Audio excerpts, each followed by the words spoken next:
नमस्कार। Agree morning podcast में आपका स्वागत है। आज शुक्रवार 11 दिसंबर। कल के सेशन की बात करें तो कल पूरे ही एग्री पैक के अंदर हमने काफ़ी बड़ी तेज़ी आती हुई देखी। चाहे एडिबल ऑयल कॉम्प्लेक्स की बात करें, चाहे हम और कोई भी कॉम्प्लेक्स की बात करें, सभी में हमने एक अच्छी खासी तेज़ी देखी। एडिबल ऑयल कॉम्प्लेक्स में 1.5% की तेज़ी, सोयाबीन में, रिफाइंड सोया ऑयल में 2.5% की, मस्टर्ड में 1.25% की, सीपीओ में 2% की तेज़ी आती हुई देखी। वहीं कॉटन कॉम्प्लेक्स के अंदर भी हमने कॉटन सीड ऑयल किक में 2.5%, कपास में 2% और कॉटन में 1.5% की तेज़ी बनती हुई देखी। गवार कॉम्प्लेक्स में भी 2 से 3.5% की तेज़ी आती हुई दिखाई दी। मसालों में भी तेज़ी भरा दिन था। फंडामेंटल साइड में भी हमने देखा एक तो वेदर डिस्टर्बेंस हमने गुजरात और राजस्थान बेल्ट में आते हुए देखा। ये कहीं न कहीं प्राइसेस को सपोर्ट कर रहा है। साथ में हमने देखा फार्मर एजिटेशन के चलते भी एग्री कमोडिटीज़ को थोड़ा बहुत बूस्ट मिलता हुआ दिखाई दिया। पिछले 2-3 दिनों के अंदर हमने काफ़ी बड़ी गिरावट आती हुई देखी थी। उसके चलते भी लोअर लेवल पे बाइंग आते हुए दिखाई दी है। जीरे में खास करके अगर बात करें तो 2 अटकलें लगाई जा रही है, क्योंकि गुजरात में हमने एरिया बढ़ते हुए भी देखा था, बट ओवरऑल अभी एस्टीमेट जो आ रहा है वो बताया जा रहा है कि 20 से 25% की सोइंग इस बार कम ही रहेगी, जो है in the line of expectation. Similarly धनिया में भी हमने देखा हायर एक्रेज के चलते प्राइसेस में बड़ी गिरावट आई थी, बट ओवरऑल उम्मीद जताई जा रही है कि डिमांड और इम्प्रूव होगी, जिसके चलते प्राइसेस कल भी हमने अच्छी खासी रैली आती हुई देखी और आज भी प्राइसेस में तेजी का रुख रहना चाहिए। सोयाबीन आज दिन के सेशन में दबाव में रह सकता है, जो 40 टू 80 के करीब लेके चलना चाहिए, 4350 का टारगेट रहेगा। रिफाइंड सोया 1060 के ऊपर काउंटर स्ट्रॉन्ग है, जो 1075 से 1080 तक का लेवल दिखा सकता है।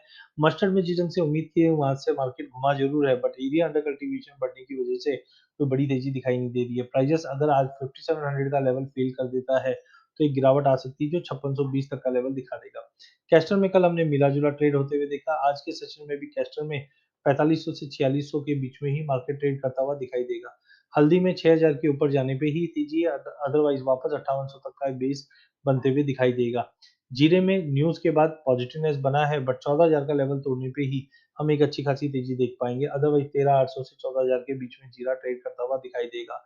टेक्निकली ओवरसोल्ड होने की वजह से धनिया में आज तेजी का रुख रहेगा, जो 6100 का लेवल तोड़कर 6250 तक का लेवल दिखा सकता है। चने में आज दिन के सेशन में तेजी का रुख रहेगा, जो 4750 तक का लेवल दिखा देगा। कॉटन सीड ऑयल की कल की तेजी के बाद आज एक पुलबैक अगर मिलता है 2040-50 तक, लेके चलिए।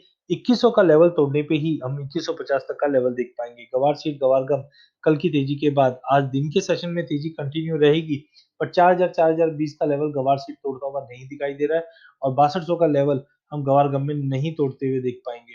वहीं क सीपीओ में भी आज तेजी करके ही चलना चाहिए। 918 का लेवल तोड़ने पे 926 तक के लेवल देख पाएँगे। कॉटन के प्राइसेस में आज अगर पुलबैक मिलता है 20,100 तक लेके चलिए, 20,450 का लेवल तोड़ने पे 20,600 तक का लेवल दिखा देगा। चार्टिकली एग्रीडेस्क इंडेक्स में कल हमने पुलबैक आते हुए देखा, आज भी तेजी का रुख रहेगा, जो 1170 से 1180 तक का लेवल दिखा देगा। सोयाबीन में अपर चैनल पे कैप है, प्राइसेस इचिमिको के अंदर है, तो मे बी आज एक पुलबैक दिखा सकता है। जब तक प्राइसेस 4350 के ऊपर नहीं निकलता है, प्राइसेस में एक दबाव रह सकता है। 4370 का एक 200 डे मूविंग एवरेज भी प्राइसेस में बना हुआ है। अधिक जानकारी के लिए आप हमारा यूट्यूब चैनल सब्सक्राइब कीजिए। इस चैनल में हम आप तक इक्विटी, कमोडिटी, करेंसी के अपडेट लाते रहेंगे। धन्यवाद।